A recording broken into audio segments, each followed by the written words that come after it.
I've lived in Rye almost all my life. Same with my friends. Our time in this town has shaped us and our classmates in innumerable ways. While we have a very close connection with Rye and its community today, we know very little from the past and Rye's history. Through this documentary, we hope to explore Rye's history, its current state, and its future. Rye is the youngest city in New York, but its story begins long before its founding.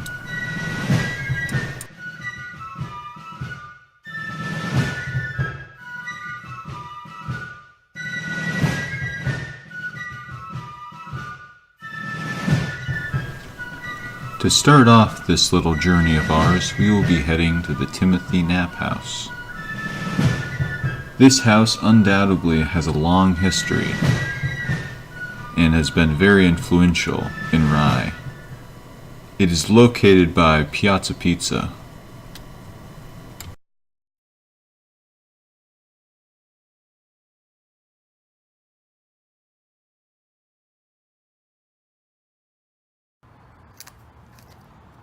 Hello. Oh, hello. I'm here at the Timothy Knapp House, the first stop along our journey in this documentary. And I'd say it's only fitting, considering this is the oldest residential property in all of Rye. Built in 1670, this house has already been through 5 families in its long history, and perhaps many more. Timothy Knapp, the original proprietor, was a general constable of the Hartford court, serving as a deputy as well as a debt collector. That sure was interesting, but we have many more stops to see on this journey. Let's check in with Cameron to get the inside story on Playland.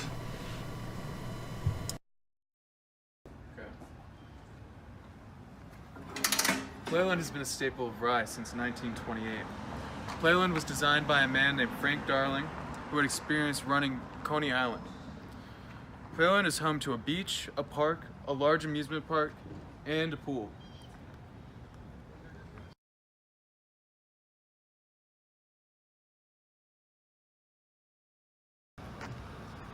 Here we are at the Dragon Coaster. After being built in 1929, it has been the icon of the park ever since. Although there has been one fatality, alright? A girl choked on gum and is no longer with us.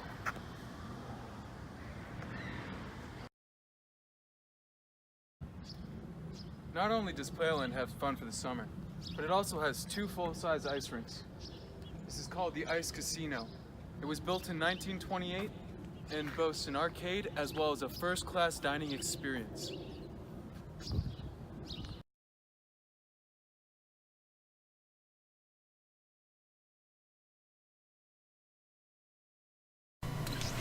Playland sure looks like fun. The next stop on our journey will be the Square House. The Square House Museum is one of the oldest and most well-known institutions in Rye. Located by the Village Green, along with the Rye Free Reading Room and City Hall. In 1964, the Rye Historical Society was situated in the Square House, which was founded in 1730. At the intersection of Boston Post Road and Purchase Street, notable guests like Samuel Adams and John Adams stayed here. This was a late mid-century inn and tavern where actually our first president, George Washington, stayed. The Rye Historical Society, which is situated inside the Square House, actually acquired the Timothy Knapp House, which is actually the oldest building in Rye. The Square House is one of the most important historical buildings in Rye, and it feels great to be standing right here.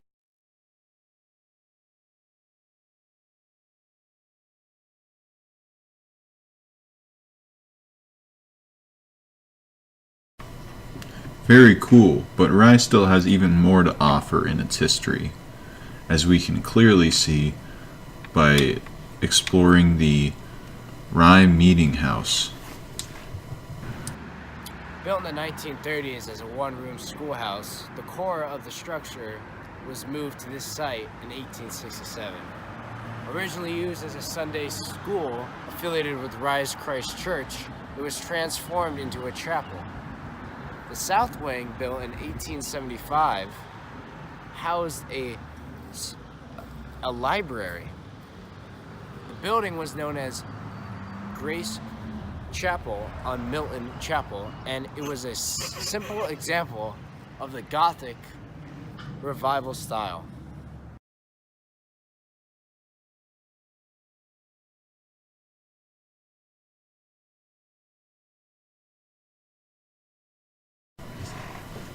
Last but least in our small little adventure is the John Jay Heritage Center, a location almost as legendary as the man himself. John Jay was, among many other things, a founding father, the second governor of New York, and the first Chief Justice.